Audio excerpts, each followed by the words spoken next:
ક્યાં છે અંગૂઠાભાઈ? આજે તમને કેમ છે?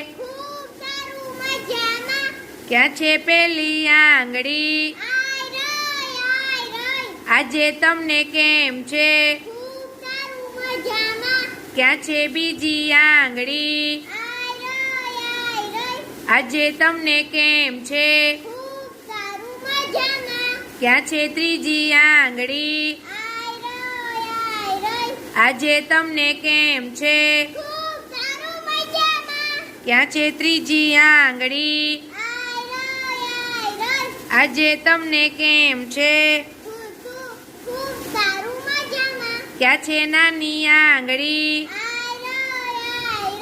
આજે તમને કેમ છે? આજે તમને કેમ છે?